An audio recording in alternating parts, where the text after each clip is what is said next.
5 ദിവസമാണ് ഐസിയുല് ഞാൻ ഭക്ഷണം ഇല്ലാണ്ട്. ഒരിത്തിരി ചുണ്ടൊക്കെ പൊട്ടി ചോര വന്ന് സിസ്റ്റർമാര് പഞ്ഞി ഇങ്ങനെ നനച്ചു കൊണ്ടുവന്ന് വെക്കും. വിശപ്പിന്റെ വേദന കൊണ്ട് ഞാൻ അലറേണ്ടത് ഐസിയുന്റെ പുറത്തേക്ക് കേട്ടിട്ട് എന്റെ അനിയനും ഹസ്ബൻഡും അവിടെ ഇരുന്ന് കരഞ്ഞിട്ടുണ്ട്. വിശപ്പിന്റെ വേദന. എല്ലാരും സഹായിക്കണം, എനിക്ക് വേദന ഇല്ലാതെ എനിക്ക് കുറച്ചു കാലം ജീവിക്കണം. എല്ലാവരും സഹായം ഉണ്ടെങ്കിൽ മാത്രമേ ഞങ്ങൾക്ക് ഇനി മുന്നോട്ട് പോകാൻ കഴിയുള്ളൂ.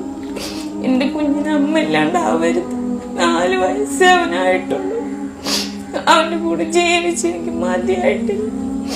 എന്റെ അച്ഛനും അമ്മയും സ്വസ്ഥമായിട്ട് കുറച്ച് ദിവസം ഒന്ന് ഉറങ്ങാനെങ്കിൽ എല്ലാവരും ഒന്ന് സഹായിക്കണം.